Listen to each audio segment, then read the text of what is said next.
Thank you. Thank you so much. So, first of all, congratulations, Dr. Asim, for the excellent talk we are enjoying since yesterday. And thank you so much for giving me the opportunity. So, the topic given to me is evolution of treating urothelial cancers and what we have achieved and what is the way forward. And I thank Roche for supporting me. Can you, next slide, please? So I got support from Roche for preparation of these slides. Next slide. So before I start, I think these are relevant questions. I will not ask anybody, but these are the common questions that most commonly we see metastatic urothelial cancers.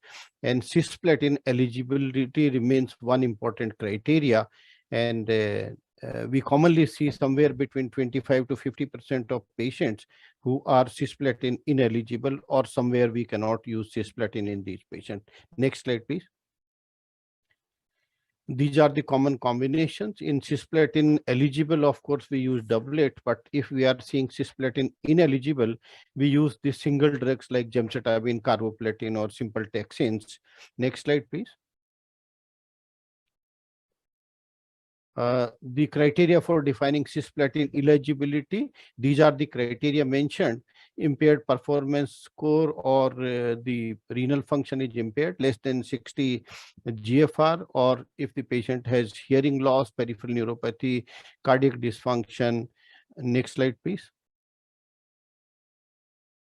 So these are the common things. And if you focus on this side of the slide, on the right side, I'll be talking mainly about the metastatic disease. And we see the second line metastatic, etijo has been tried, and other immunotherapy has been tried. And sometimes in cisplatin ineligible patients, single agent taxanes and gemcitabine, pemetrexed, and others have been tried. The overall response rate with the available chemotherapy drugs has been close to 10%, and the median overall survival has been between 7 to 9 months with the available single agent drugs. And with the immunotherapy, I'll try to convince you next 20 minutes or so that what we have achieved. Next, please. Next slide, please.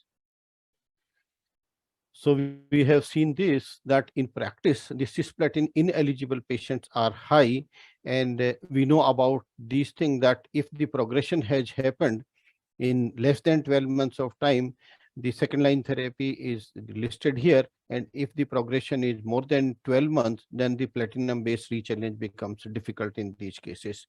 Next slide, please.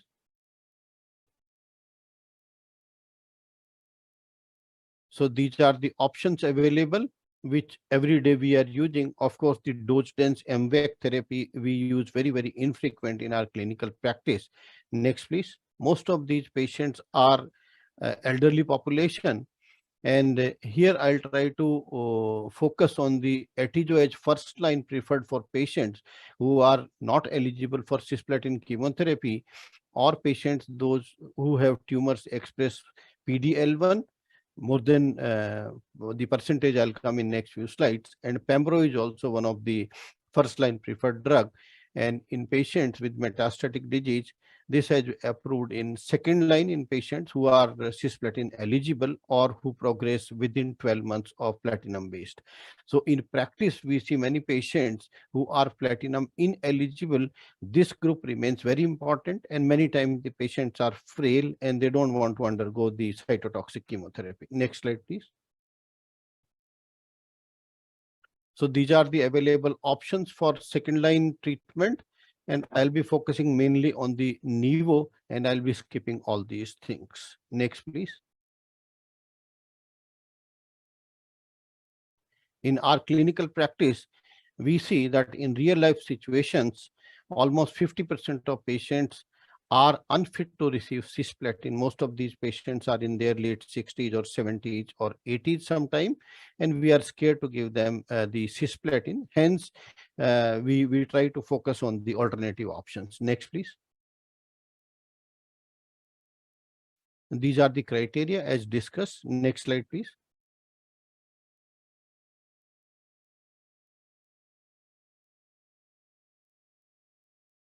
So these are, next, please.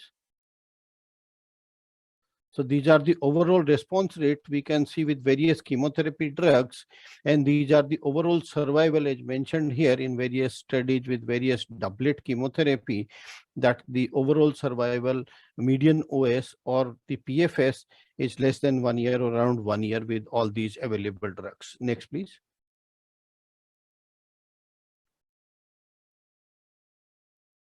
So there is question, is carboplatin equal or inferior? We can see here in this slide that the carboplatin is not equal to cisplatin, and cisplatin definitely does better role. And of course, many of our patients are not able to receive the adequate doses of cisplatin as well. Hence, we are compromising on the quality. Next, please. So the question comes that can we do anything to improve the OS in these patients? So these are different again overall response rates in various doublet combination, and we can see still the median OS with either gemcitabine cisplatin or MVEC. The overall survival remains almost same, and the tailing off curve happens at faster rate. Next, please. So Tecentriq has been the Atijo has been the first PDL1 inhibitor which demonstrated efficacy in the urothelial cancers, and we can see that these are individual patients, and the response happens in quite good number of patients. Almost all patients have some degree of response. Next, please. So I'll be discussing two main studies about the Atijo, and this study IMVIGA 210. This is phase 2 study, and if you see the enrollment criteria, it is locally advanced or metastatic urothelial carcinoma. The paraffin blocks were taken and PDL1 assessment was done, and these were divided into two cohorts. In cohort 1, patients were chemo naive, no prior chemotherapy, and these patients were ineligible for the cisplatin, 119 patients. And cohort 2, these were patients who had progression of disease following more than one platinum containing regimen. The dose of Atijo was 1200 milligram every 3 weekly. These are the criteria mentioned about the ineligible patients, and these are the specific inclusion criteria mentioned here. And these were the primary objective was overall response rate based on the RECIST criteria. Next slide, please. So if we focus on the cohort one of these patients, that was cisplatin ineligible or chemo naive, they did not receive. So we can see that this we have discussed. And the important point here to note is that the median age was 73. The range was 51 to 92. Of course, in clinical practice, we are scared to use any drugs, in fact, at this age of 90 plus. And in this particular study, almost 20% patients were more than 80 years of age, and we can see that these are the PDL1 status based on the staining. And the important point here, we can see that almost 2/3 of these patients, they had visceral mets. So these are high risk patients, these are elderly population, and many of them have received some amount of cancer directed therapy in past. Next, please.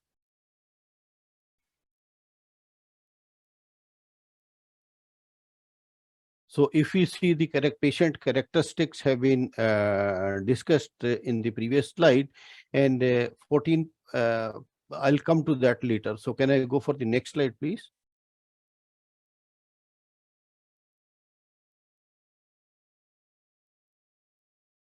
So this is based on the previous, whether patient has received 1 line, 2 line, or 3 line, or 4 line of chemotherapy.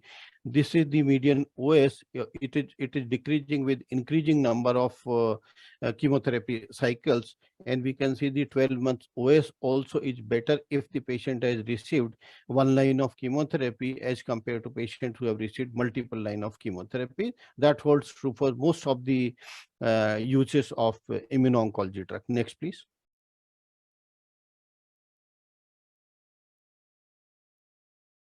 The duration of response, if we see, that is very important to see that the patients who are showing response, they show continuation of the showing good response even at the end of 2 years or so. So the number of patients showing response is good number, and number of patients who are showing response, they are continuing to continue showing the response is also very good.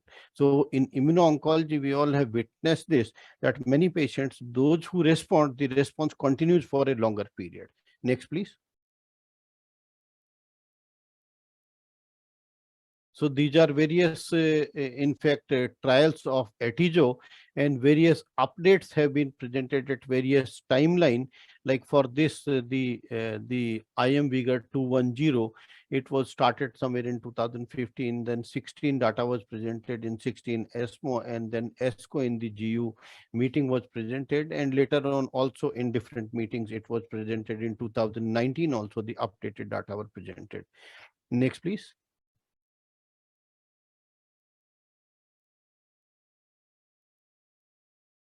So here the important point to note is that patients who are like IC0, it means the PDL1 not expressed, the overall response rate was 9, while patients who were having high PDL1 expression, we can see the overall response rate in the cohort, which was of 100 patients who had the high PDL1 expression, it was 28, and patients who had low expression was low. In fact, if you see the IC1, it was 11% overall response rate. And if we see the CR rate, again, this CR rate is 14 here in patients who are having high PD-L1. It means there is some marker which can predict that which patient will be showing good response. So we can target these patients in a better way. So rather than leaving everybody with the same target, if we do these assessment of PD-L1, probably we can identify which subset of patient will be doing better. Next, please.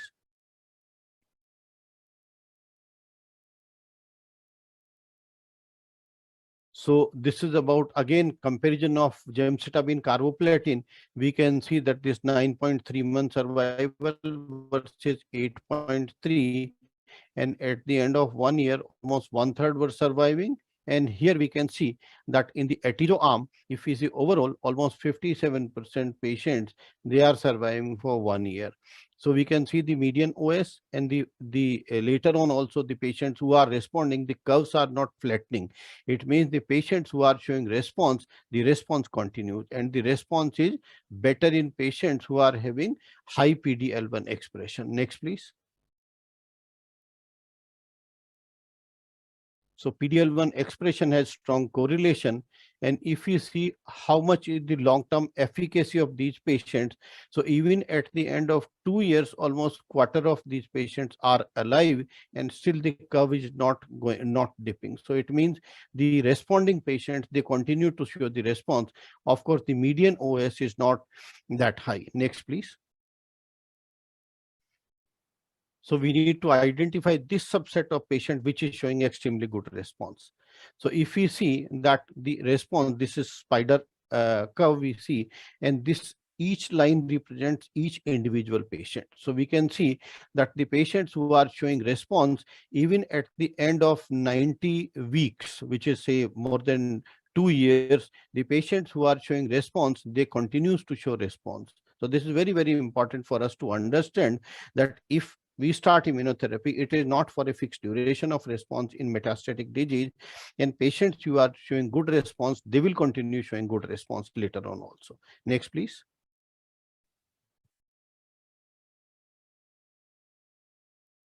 So the same thing shown here about the subgroup analysis, that patients who had non-visceral metastasis, they were doing better as compared to patients who had visceral metastasis. Patients who had high PD-L1 status, they were doing better as compared to patients who had low PD-L1 distribution. Next, please. Echo performance, of course, is always a matter in all these studies. So the duration of response, as discussed, that even after 2 years, many patients are showing response, and the median duration of follow-up till this paper was published in ASCO 2019, it was 32.9 months, and median duration of follow-up of patient with CR was close to 2.5 years. And we can see that 7% of these patients, they achieved CR also. Next, please. So patients who achieved CR, in fact, the response was predicted for a longer period. And here we can see the predictions. The quartile is different quartile in the form of that mutation burden. So more and more higher the mutation burden, better will be the response with atijo. So here we can see that patients who are falling in quartile 4, they are having high number of mutations. So even in the cohort 1, which is chemo-naive, and cohort 2, we can see the patients who had high mutation burden, they were doing better. Next, please. Sorry to interrupt, sir. You are So left that with two also remains minutes. important point to monitor the response. How much minutes I have? Sir, 2 minutes. 2 minutes. Okay. Next, please. Next.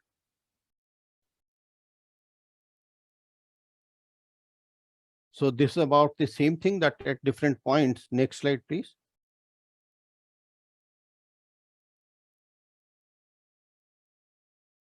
So this is another say extension of this, and again we can see almost same thing here, and I'll be quickly taking you towards the results. Next slide, please.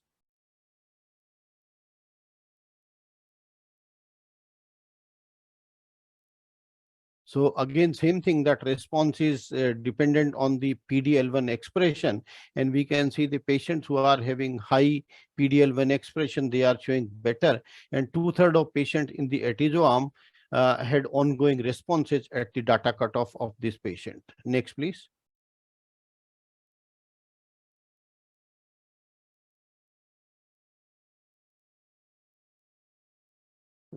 Next. So again, same thing here, that the subset of patients who are having high PD-L1, they are doing better as compared to patients who are having low PDL. We can see clear difference between more than 5%, more than 1%, and overall. Next, please.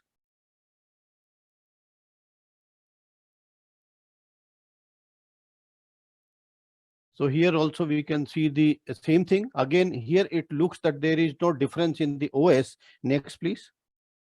But if you see the difference at 24 months, OS was 23% as compared to almost half in the chemotherapy arm. And at 30 months, also the OS difference is significant, 18% versus 10%.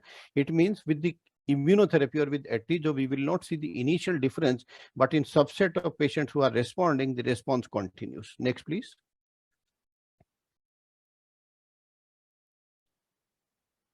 Next slide, please. These are comparison. Next, please keep on clicking next.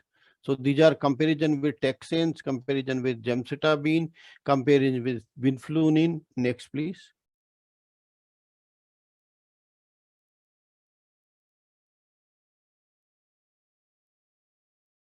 Next. It is well tolerated. We all are aware. This is one more trial about the CheckMate 275. But I think in the interest of time, I'll just come to my concluding slide. Can you show the second last slide, please? Next. Keep clicking next. Second last slide I want to focus, which is summary slide.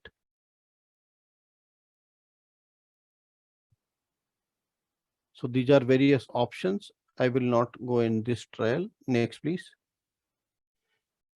So in fact, if we see that these are the efficacy improvement with the chemotherapy, and these are the better options. So this is the summary slide, that immune checkpoint inhibitor, atijo, and few more drugs.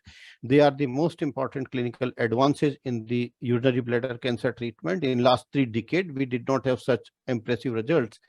And active with durable responses are being seen. It is well tolerated, and this has transformed the way we think of bladder cancer therapy. And now the focus is more towards identifying the biomarker and testing the immunotherapy effectiveness based on these strategies. So with this I end up. I thank you, Dr. Asim. I thank the team, and my apologies for the technical glitch. Thank you so much. Thank you, Lalit sir. And the talk was wonderful, and you are always wonderful speaker, very good orator and very good friend. So thank you very much, sir, for this talk. And now I would invite Dr.